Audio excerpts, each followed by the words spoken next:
Hello everyone, welcome back to successful learning. This is your educator Supriya. So आज की इस class में हम डिस्कस करने वाले हैं एनसीईआरटी बायोलॉजी की सीरीज चल रही है, आप सभी को पता है। ये क्लास 11 की एनसीईआरटी हम पढ़ रहे हैं। यहाँ पे क्लास नंबर 6 है। ऑलरेडी 5 वीडियोस हमारे चैनल पे अपलोड हो चुके हैं। वहाँ पे प्लेलिस्ट बनी हुई है। प्लेलिस्ट सेशन में जब आप जाओगे तो वहाँ पे प्लेलिस्ट बनी हुई है, that is NCERT class 11 biology NCERT बोल के। सो वहाँ पे आप जाके पढ़ सकते हो, क्योंकि एनसीईआरटी इंपॉर्टेंट है। एनसीईआरटी ही बेस है, एनसीईआरटी से ही क्वेश्चन बनते हैं नीट, स्पेशली बायोलॉजी और नीट के बच्चों के लिए, राइट। बायोलॉजी का जो सेशन होता है मोस्टली एनसीईआरटी से ही होता है, सब कुछ एनसीईआरटी से होता है। लेकिन मार्क्स हर कोई एनसीईआरटी पढ़ता है, लेकिन मार्क्स कोई हर कोई फेच नहीं कर सकता है। दैट इज बिकॉज एनसीईआरटी को बहुत समझ के पढ़ना बहुत इंपॉर्टेंट है, बहुत अंडरस्टैंड करना पड़ेगा। हर एक लाइन में एक इंपॉर्टेंट फैक्ट है, हर एक लाइन से क्वेश्चन बन सकता है। सो इसी वजह से एनसीईआरटी को हमें डिटेल में डिस्कस करना है। सो हमने स्टार्ट किया था chapter number 8, cell the unit of life, right. So हमने सेल थ्योरी क्या होती है, सेल के सेल ऑर्गेनल्स क्या क्या होते हैं, prokaryotic cell, eukaryotic cell, animal cell, plant cell, वो सब कुछ हमने डिस्कस किया था। कुछ सेल ऑर्गेनल्स भी हमने डिस्कस किया था, जैसे कि cell membrane, chloro cell membrane and mitochondria, ये सारे सेल ऑर्गेनल्स हमने डिस्कस किया था। एंड आज हम स्टार्ट करने वाले हैं प्लास्टिड। सो माइटोकॉन्ड्रिया बहुत इंपॉर्टेंट है cell organelle, exam point of view से उससे बहुत सारे क्वेश्चंस बनते हैं, as you all know. So आज हम स्टार्ट करने वाले हैं प्लास्टिड के बारे में। प्लास्टिड क्या होते हैं? प्लास्टिड दैट इज हम क्लोरोप्लास्ट के नाम से जानते हैं, राइट। मेजरली प्लास्टिड का ही पार्ट होता है क्लोरोप्लास्ट, वो हम डिटेल में डिस्कस करेंगे, लेकिन जनरली उसे प्लास्टिड्स कहा जाता है। सो प्लास्टिड कहाँ पे प्रेजेंट होते हैं? प्लांट सेल में प्रेजेंट होता है एंड यूग्लिनोइड्स में प्रेजेंट होता है। सो प्लांट सेल तो पता है आपको। यूग्लिनॉइड क्या है? एक यूनिसेलुलर ऑर्गेनिज्म है। ये मतलब यूनिसेलुलर मतलब सिंगल सेल से बना हुआ ऑर्गेनिज्म है। एंड इसका इंपॉर्टेंट चीज क्या है? मतलब यूग्लिनॉइड के पास बोथ प्लांट एंड एनिमल के फीचर होते हैं। It has a both plant and animal के कैरेक्टरिस्टिक पोज कर इसके अंदर यूग्लिनॉइड के पास प्लांट एंड एनिमल दोनों के कैरेक्टरिस्टिक्स प्रेजेंट होते हैं, राइट। इस इसके इस यूग्लिनॉइड के अंदर प्लास्टिड प्रेजेंट होता है। अब ये जो प्लास्टिड है ये किसका पार्ट है? मतलब प्लांट सेल में प्रेजेंट होता है। एंड प्लास्टिड एनिमल सेल में एब्सेंट होता है। आप सभी को पता है एनिमल सेल में प्लास्टिड नहीं होता है। सो एनिमल सेल में प्लास्टिड ना होने की वजह से ही तो एनिमल सेल खुद का खाना खुद प्रोड्यूस नहीं कर सकते, क्योंकि प्लास्टिड तीन टाइप के होते हैं। उसमें से क्लोरोप्लास्ट एक होता है। क्लोरोप्लास्ट में एक पिगमेंट प्रेजेंट होता है, क्लोरोफिल। एंड वो क्लोरोफिल का काम क्या होता है? फोटोसिंथेसिस में मदद करता है। अगर प्लास्टिड ही नहीं होगा, उसमें क्लोरोप्लास्ट ही नहीं होगा, तो उस क्लोरोप्लास्ट ही नहीं होगा तो क्लोरोफिल भी नहीं होगा, जिसकी वजह से फोटोसिंथेसिस नहीं हो पाएगा। सो इसी वजह से एनिमल सेल्स प्लांट खाना नहीं प्रोड्यूस कर सकते हैं एंड प्लांट सेल प्रोड्यूस कर सकते हैं, क्योंकि उनके पास प्लास्टिड्स होते हैं। अब they are easily observe under a microscope as they are large. So इनका साइज क्या होता है? थोड़ा सा बड़ा होता है कंपैरेटिवली सारे सेल ऑर्गेनल्स से। अगर आप माइटोकॉन्ड्रिया का भी साइज देखोगे, क्लास नंबर 5 में हमने डिस्कस किया था। सो पार्ट नंबर 5 में, सो वहां पे भी माइटोकॉन्ड्रिया से भी ज्यादा इसका साइज होता है, प्लास्टिक का कंपैरेटिवली हाई होता है, मतलब उतना ज्यादा नहीं होता है, बट माइटोकॉन्ड्रिया सारे सेल ऑर्गेनल्स से कंपैरेटिवली इसका साइज बड़ा होता है, जिसकी वजह से आप माइक्रोस्कोप के अंदर इजीली देख सकते हो। And they bear some specific pigment. इनके अंदर प्लास्टिड का काम क्या होता है? स्टोर करना, क्या? दैट इज अ पिगमेंट्स को। जो ये पिगमेंट्स होते हैं, पिगमेंट्स मतलब कलर, जो पिगमेंट्स होते हैं जो कि कलर देते हैं, क्या प्लांट्स के फ्रूट्स को, फ्लावर्स को जो कलर देते हैं, उसे हम पिगमेंट्स कहते हैं, राइट। सो इनके पास वो पिगमेंट्स होते हैं जो इम्पार्ट करते हैं specific colour to the plant. हर एक स्पेसिफिक कलर एंड हर एक प्लांट के फ्लावर को एक स्पेसिफिक अलग अलग कलर होते हैं। वो कलर किसकी वजह से होते हैं? पिगमेंट्स की वजह से, जो कि प्लास्टिड में प्रेजेंट होते हैं। So based on the type of a pigment, plastids are classified into 3 types. So plastid 3 type के हैं। सो यहाँ पे मैं आपको फ्लो चार्ट बना के दिखाती हूँ। प्लास्टिड्स कितने हैं? 3 टाइप्स के। First one is a chloroplast, chloroplast है। And second one is a chromoplast, chromoplast. And third one is a leucoplast, that is leucoplast. अब ये क्लोरोप्लास्ट, इसका प्लास्ट मतलब that is plastid, and chloro मतलब इसके अंदर जो क्लोरोफिल पिगमेंट, इसके अंदर कौन सा पिगमेंट प्रेजेंट होता है? क्लोरोफिल प्रेजेंट होता है। सो इसी वजह से इसे क्लोरोप्लास्ट कहते हैं। क्लोरोफिल का क्लोरो एंड प्लास्टिड का प्लास्ट, दैट इज इससे मिलके बना ये नाम क्लोरोप्लास्ट, राइट। सो क्लोरोप्लास्ट के अंदर क्या होता है? Contain a chlorophyll pigment and a carotenoid pigment. Chlorophyll के साथ कुछ कैरोटीनॉइड पिगमेंट रिप्रेजेंट होते हैं, जो कि रेस्पॉन्सिबल, इस क्लोरोफिल का काम क्या होता है? जो ट्रैप करता है लाइट एनर्जी, जो कि फोटोसिंथेसिस के लिए बहुत इंपॉर्टेंट होती है। लाइट एनर्जी से ही तो फोटोसिंथेसिस में खाना बनता है, राइट, फूड बनता है। सो क्लोरोफिल का मेजर काम क्या होता है? That is a trapping of a sunlight. Sunlight जो सन से आती है उसे ट्रैप करके रखना, होल्ड करके रखना, वो क्लोरोफिल का काम होता है। एंड ये क्लोरोफिल क्लोरोप्लास्ट में प्रेजेंट होती है। And chlorophyll as you all know photosynthesis में बहुत इंपॉर्टेंट होती है। क्लास 7th 8th 9th में हमने बहुत पढ़ा है फोटोसिंथेसिस क्या होता है, सब कुछ। सो अब क्रोमोप्लास्ट क्या होता है? क्रोमो यहाँ पे नाम से भी आपको पता चल रहा है, क्रोमो मतलब कलर होता है। क्रोमो का मतलब क्या होता है? Chromo is a root word for a colour. So chromoplast ये कलर, ये इस पर्टिकुलरली इस जो प्लास्ट के अंदर बहुत सारे पिगमेंट्स होते हैं जो कि अलग-अलग डिफरेंट कलर्स प्रोवाइड करते हैं किसी भी फ्रूट को, फ्लावर को, प्लांट को एक्सेट्रा। सो नाउ क्रोमोप्लास्ट एक फैट सोल्यूबल कैरोटीनॉइड पिगमेंट है। पूछा जाता है, इंपॉर्टेंट है, ये कैरोटीनॉइड पिगमेंट है। क्रोमोप्लास्ट के अंदर भी कैरोटीनॉइड पिगमेंट्स प्रेजेंट होते हैं जैसे कि कैरेटीन एंड ज़ैंथोफिल्स एंड बहुत सारे अदर पिगमेंट प्रेजेंट होते हैं, लेकिन यहाँ पे एग्जांपल दिया है carotenoid, carotene and xanthophylls, right? So carotene मतलब जो इस कैरेट होता है, आपको आपका जो कैरेट होता है उसका, कैरेट का जो ऑरेंज कलर है ये इस कैरेटिन पिगमेंट की वजह से ही होता है। सो ये कैरेटिन पिगमेंट ही उसे कैरेट को उसका ऑरेंज कलर देता है। सो ये ज़ैंथोफिल पिगमेंट एंड बहुत सारे पिगमेंट प्रेजेंट होते हैं, majorly keratin and xanthophyll, and this gives the part of a plant yellow, orange and red colour. ये जो रेड कलर के फ्रूट्स होते हैं या फिर कोई फ्लावर्स होते हैं, ये सारे colours red, yellow and orange, ये कलर किसकी वजह से मिलते हैं? कैरेटीन एंड ज़ैंथोफिल पिगमेंट्स की वजह से मिलते हैं। एंड ये कैरेटीन एंड ज़ैंथोफिल पिगमेंट एक कैरेटीनाइड पिगमेंट है एंड फैट सोल्यूबल है। ये पिगमेंट फैट सोल्यूबल है, राइट? एंड ये क्रोमोप्लास्ट में प्रेजेंट होते हैं। These are basic 3 important points. क्या है क्रोमोप्लास्ट, क्या होते हैं? फैट सोल्यूबल होते हैं, कैरेटीनॉइड पिगमेंट होते हैं, कैरेटीन एंड ज़ैंथोफिल ये 2 इंपॉर्टेंट पिगमेंट्स यहाँ पे डिस्कस किए गए हैं एंड उसमें से वो yellow, orange and red colour किसी भी फ्लावर को, फ्रूट को देते हैं। So this is the basic 3 points याद रखना है क्रोमोप्लास्ट के बारे में, राइट? अब ल्यूकोप्लास्ट क्या होते हैं? ये कलरलेस होते हैं।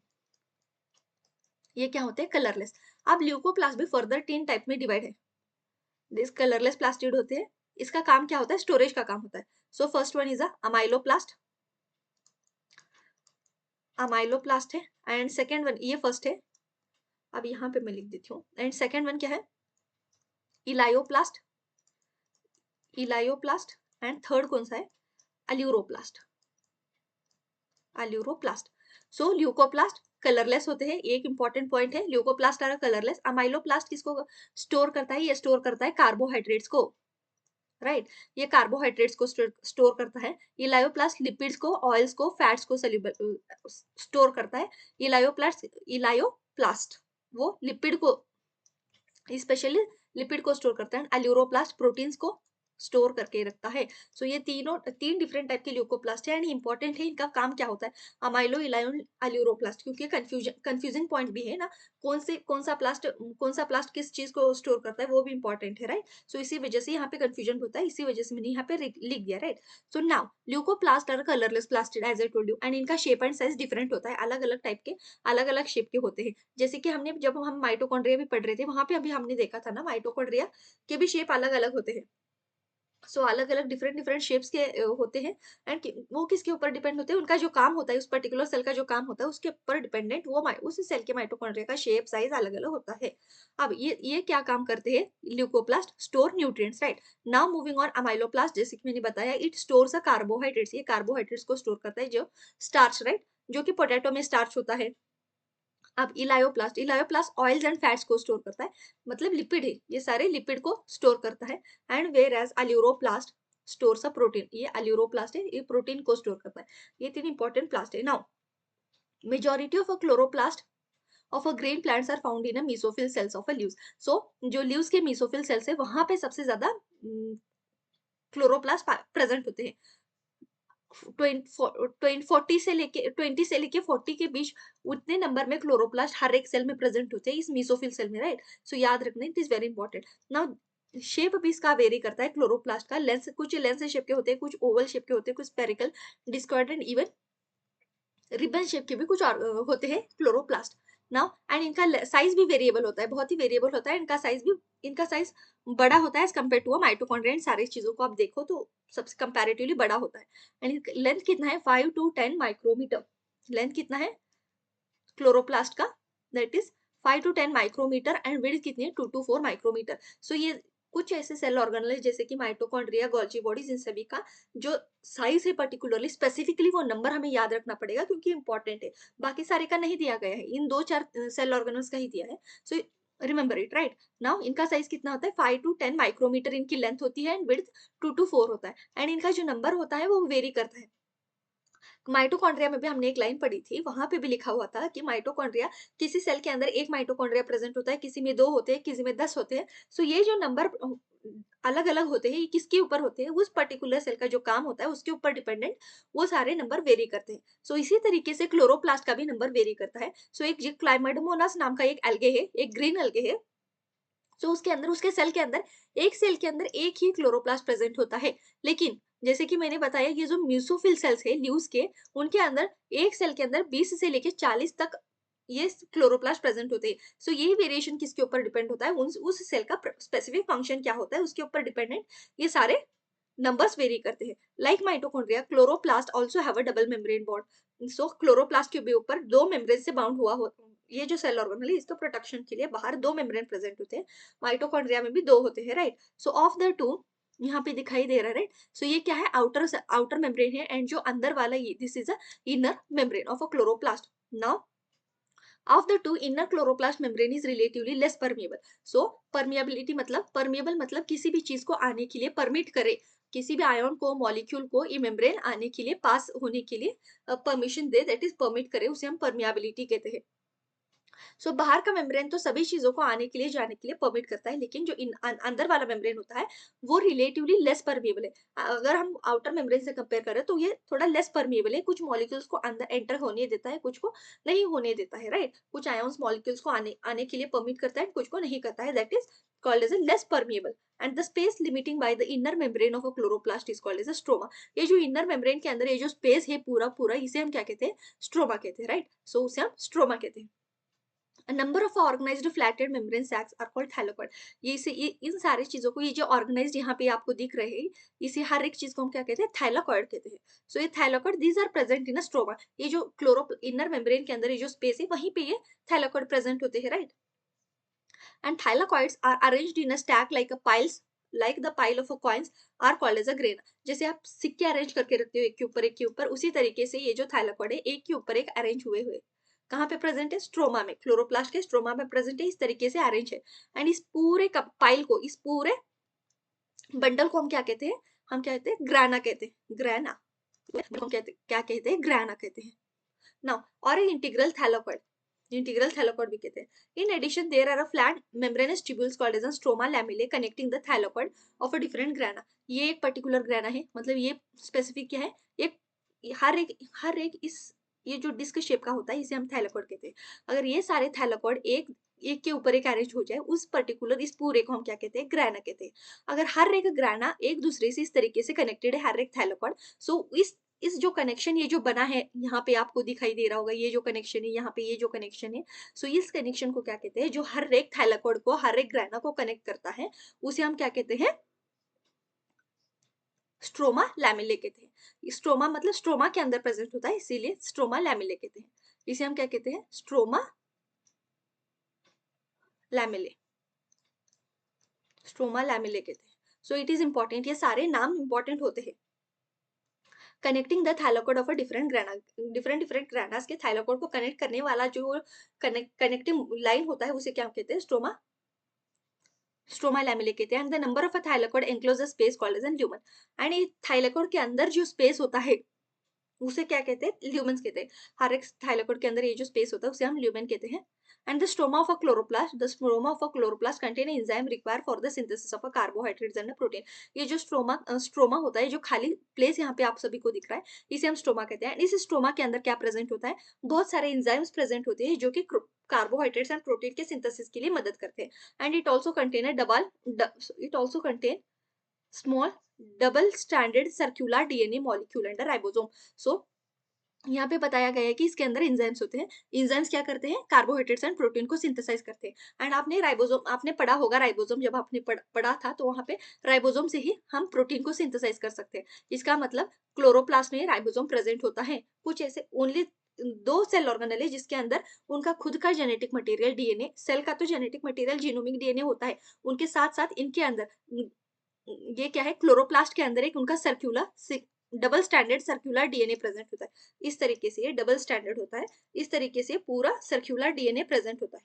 ये क्लोरोप्लास्ट में प्रेजेंट होता है। इसके साथ साथ राइबोसोम्स प्रेजेंट होते हैं। राइबोसोम्स एंड ये जो एक्स्ट्रा एक्स्ट्रा क्रोमोसोम है, एक्स्ट्रा एक्स्ट्रा जेनेटिक मटेरियल है सर्कुलर डीएनए जो है वो केवल 2 सेल ऑर्गेनेल में प्रेजेंट होता है, that is mitochondria and chloroplast. ये इंपॉर्टेंट है, बहुत बार इससे क्वेश्चंस आते हैं, राइट? और ऐसे कौन से सेल ऑर्गेनेल है जिनके अंदर सेल के जेनोमिक मटेरियल के अलावा भी और एक circular double standard material genetic material होता है, दैट इज वो कौन से होते हैं? Chloroplast and mitochondria. ये इंपॉर्टेंट है, सो ये फैक्ट बहुत इंपॉर्टेंट है। सेल, इस टॉपिक के स्टार्टिंग की जो ओवरव्यू ऑफ सेल नाम का वहां पे हेडिंग है, वहां पे भी आप उस पैराग्राफ पढ़ोगे तो आपको पता चल जाएगा, वहां पे भी लिखा गया है that is chloroplast and mitochondria, these are the only cell organelles where they have a one extra single double standard circular DNA and ribosome in that particular cell organelle। ये इंपॉर्टेंट पॉइंट है, important. Now chlorophyll pigments are present in a thylakoid. ये जो pigment होता है chlorophyll का, जो chloroplast के अंदर एज हमने पढ़ा है यहाँ पे, क्लोरोप्लास्ट के अंदर chloroplast contain a chlorophyll pigment. अब ये क्लोरोप्लास्ट का पूरा स्ट्रक्चर है, अब इसके अंदर कहाँ पे प्रेजेंट होता है वो पर्टिकुलर पिगमेंट? ये स्टोमा में होता है क्या? इस थैलाकोइड में होता है? कहाँ पे होता है? सो इस थैलाकोइड के अंदर एक particular specific pigment chlorophyll present होता है। And the ribosome of a chloroplast are smaller 70s than the cytoplasmic ribosome 80s। जो साइटोप्लाज्म में जो राइबोसोम होता है वो 80s सब यूनिट का होता है। एंड यहाँ पे जो राइबोसोम प्रेजेंट होता है, जो सेल ऑर्गेनल्स में प्रेजेंट होता है, वो 70s होता है। एंड ये भी 2 सब यूनिट से बना हुआ होता है, that is 30s and 50s subunit. Understand? So and prokaryotic cell में भी 70s राइबोसोम ही प्रेजेंट होता है। सो 70s टाइप का ही राइबोसोम प्रेजेंट होता है। यूकैरियोटिक सेल में 80s प्रेजेंट होता है। 80s 80, ये इंपॉर्टेंट है, याद रखना किस टाइप का प्रेजेंट होता है, किस टाइप का राइबोसोम प्रेजेंट होता है, 70s या फिर 80s, एंड उसके सब यूनिट्स क्या है वो भी इंपॉर्टेंट है। प्रोकैरियोटिक सेल में एंड क्लोरोप्लास्ट एंड माइटोकॉन्ड्रिया में 70s type of a ribosome present होता है, लेकिन वहीं यूकैरियोटिक सेल की अगर आप बात करोगे तो वहां पे 80s type of a cell और राइबोसोम प्रेजेंट होता है। So that's it about a, ये क्या है, क्लोरोप्लास्ट के बारे में है। अब हम क्लोरोप्लास्ट के, मैं क्रिस्प में आपको बता देती हूँ प्लास्टिड्स क्लोरोप्लास्ट के बारे में पर्टिकुलरली। सो ये प्लास्टिड होते हैं, राइट? प्लास्टिड कितने टाइप के होते हैं? प्लास्टिड 3 टाइप के होते हैं, दैट इज क्लोरोप्लास्ट। शॉर्ट में लिख रही हूँ, ये समरी है आपको याद रहने के लिए, chromoplast and leucoplast. So leucoplast, chloroplast नाम कहाँ से आया? क्लोरो, क्योंकि इसके अंदर क्लोरोफिल पिगमेंट प्रेजेंट होता है। सो क्लोरोफिल पिगमेंट किसके लिए मदद करता है? फोटोसिंथेसिस, फोटोसिंथेसिस में मदद करता है। हो गया, दैट इज क्लोरोप्लास्ट के बारे में। अब ये क्लोरोप्लास्ट हमने पढ़ा था, क्लोरोप्लास्ट एक डबल मेम्ब्रेन स्ट्रक्चर होता है, डबल मेम्ब्रेन होता है। एंड जो अंदर वाला जो स्पेस होता है उसे हम क्या कहते हैं? स्ट्रोमा कहते हैं। एंड इसके ऊपर एक के इतने सारे थैलेकोइड अरेंज होते हैं, एक के ऊपर ये जो flat and disc like structure है उसे हम थैलेकोइड कहते हैं। एंड इस सारे ग्रुप को हम क्या कहते हैं? ग्राइना कहते हैं। इस पूरे ग्रुप को हम क्या कहते हैं? ग्राइना कहते हैं। एंड बहुत ग्राइना, हर एक थैलेकोइड को जो हर एक ग्राइना के जो थैलेकोइड को जो कनेक्ट करता है, इसे हम क्या कहते हैं? लैमेले कहते हैं, स्ट्रोमा लैमेले। अब जो पिगमेंट प्रेजेंट होता है, क्लोरोफिल पिगमेंट कहाँ पे प्रेजेंट होता है? थाइलाकोइड में ही क्लोरोफिल पिगमेंट प्रेजेंट होता है। थाइलाकोइड में ही क्लोरोफिल पिगमेंट प्रेजेंट होता है। ये ये ये क्रिस्प समरी में आपको बता दे रही हूँ क्लोरोप्लास्ट के बारे में। अब क्लोरोप्लास्ट में double extra double standard circular DNA होता है। ये भी पूछा जाता है किस तरीके का डबल हेलिकल स्ट्रक्चर होता है, ये सर्कुलर स्ट्रक्चर होता है, वो डीएनए का इंपॉर्टेंट है।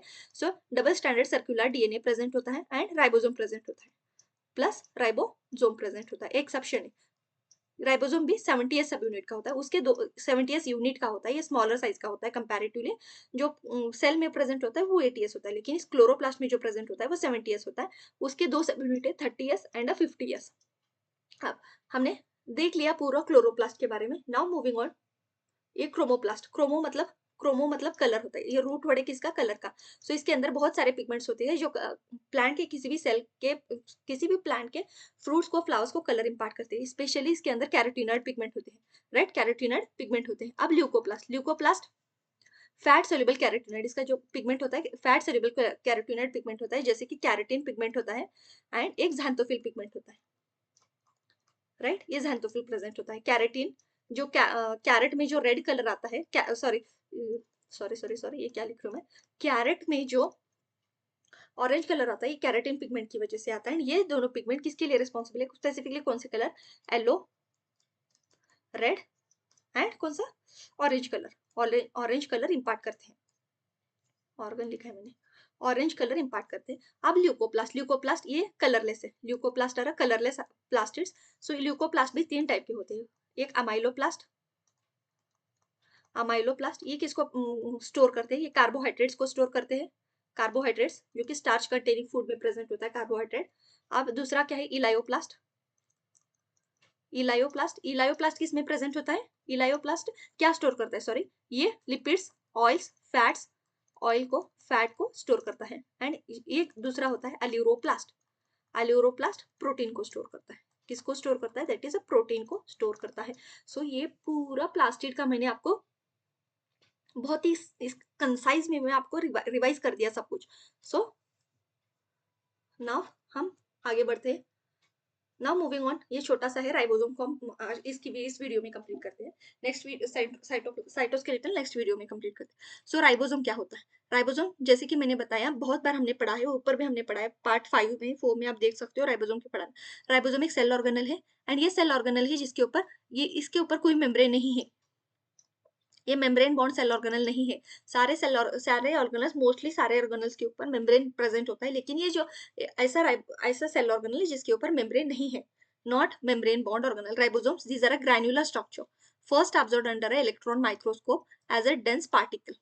ये किस राइबोसोम एक ग्रैनुलर स्ट्रक्चर है, ग्रेन की तरह, ग्रैनुलर मतलब ग्रेन की तरह प्रेजेंट होती है, इस तरीके से ग्रेन की तरह स्ट्रक्चर होता है, जो कि अब पहली बार इलेक्ट्रॉन माइक्रोस्कोप की डिस्कवरी के बाद ही सारे ऑर्गेनल्स को हम स्टडी कर पाए थे, राइट। सो वहां पे ये जो डेंस पार्टिकल्स है उसे इसको किसने डिस्कवर किया, जॉर्ज पलाडे 1953 में।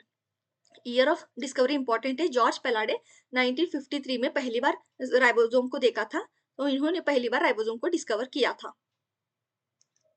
Now now they are composed of a ribonucleic acid, RNA से बना हुआ होता है राइबोसोम, किससे बना हुआ होता है, सॉरी यहाँ पे आप देख लो, राइबोसोम किससे बना हुआ होता है, ribosome is composed of RNA जिसे हम राइबोन्यूक्लिक एसिड कहते हैं, इसके साथ साथ प्रोटीन्स भी प्रेजेंट होते हैं कुछ मात्रा में। And these are not surrounded by any membrane, ये इंपॉर्टेंट है, ऐसा कौन सा सेल ऑर्गेनल है जिसके कारण कोई मेम्ब्रेन नहीं है, ऐसा पूछा जाता है, that is a ribosome is not surrounded by any membrane. So now eukaryotic ribosome are eighty S, मैंने यहाँ पे भी आपको बताया था, राइट। ये ऊपर में भी जब मैंने क्लोरोप्लास्ट के अंदर जो राइबोसोम बता रही थी तब भी मैंने बताया था, यूकैरियोटिक सेल के अंदर जो राइबोसोम होता है वो एटीएस होता है, वाइल जो प्रोकैरियोटिक सेल के अंदर राइबोसोम होता है वो 70S राइबोसोम होता है। लेकिन अगर सेल कोई भी हो, यूकैरियोटिक हो, यूकैरियोटिक सेल में ही सेल ऑर्गेनल्स प्रेजेंट होते हैं, प्रोकैरियोटिक सेल में तो कोई सेल ऑर्गेनल प्रेजेंट नहीं होता है, राइट। सो जब हम बात करते हैं क्लोरोप्लास्ट एंड माइटोकॉन्ड्रिया, वो तो यूकैरियोटिक सेल के अंदर ही प्रेजेंट होते हैं ना, लेकिन यूकैरियोटिक सेल का खुद का राइबोसोम होता है एटीएस, लेकिन वो स्पेसिफिक ही ऐसे 2 सेल ऑर्गेनल है जैसे कि माइटोकॉन्ड्रिया एंड क्लोरोप्लास्ट, उनके पास उनका खुद का भी राइबोसोम होता है सेल के राइबोसोम के अलावा, वो कौन सा होता है, 70S राइबोसोम होता है। So remember this. And each ribosome has a 2 subunits, larger one and a smaller subunit. Now that ये जो फिगर दिखाई दे रहा है, this is a ये 2 सब यूनिट्स, ये सब यूनिट नंबर 1 है एंड दिस इज सब यूनिट नंबर 2, ये लार्ज सब यूनिट है एंड ये छोटा वाला सब यूनिट है। इन दोनों के अटैचमेंट से ही पूरा का पूरा ये पूरा राइबोसोम बन जाता है, राइट। सो इसके अंदर 2 सब यूनिट्स होते हैं, एक बड़ा वाला एंड छोटा वाला, larger and smaller. Now the 2 subunits of ATS ribosomes are 60S and 40S. जो ATS राइबोसोम है इसके 2 सब यूनिट्स होते हैं, that is 60S and 1 is a 40S। ये क्या है, लार्जर सब यूनिट है एंड ये स्मॉलर सब यूनिट है, राइट। वहीं पे अगर हम 70S राइबोसोम को देखें, अगर हम 70S राइबोसोम को देखें, उसके अंदर भी 2 सब यूनिट होते हैं, एक तो 30S होता है, 30S होता है, दूसरा वाला 50S होता है। सो ये क्या होता है, स्मॉलर होता है, कंपैरेटिवली स्मॉलर सब यूनिट होता है एंड ये लार्जर होता है। ये सब यूनिट इंपॉर्टेंट है एटीएस का एंड 70S का, एटीएस में 60 एंड 40S होते हैं एंड 70S में 50 एंड 30S होते हैं। हियर यस इज अ, ये जो क्या है, सीवेट बर्ग यूनिट है, ये एक यूनिट है, यस का मतलब यहाँ पे यस का मतलब होता है ये यूनिट है, सीवेट यूनिट है। Now stands for a sedimentation coefficient, ये कोएफिशिएंट है and it is indirectly a measure of a density and size. ये जो सब यूनिट, ये जो कोएफिशिएंट है सेडिमेंटेशन कोएफिशिएंट, इसका काम क्या होता, मतलब ये मेजर करता है किसको, इस पर्टिकुलर के डेंसिटी को और साइज को। Both 70S and 80S ribosome are composed of a 2 सब यूनिट, सो दोनों में भी 2 सब यूनिट्स प्रेजेंट होते हैं, 78 and 80S, right. So next class में हम साइटोस्केलेटल के बारे में स्टडी करेंगे। सो फॉर देन आज के लिए बस इतना ही, right. So thank you so much. Like, share and subscribe.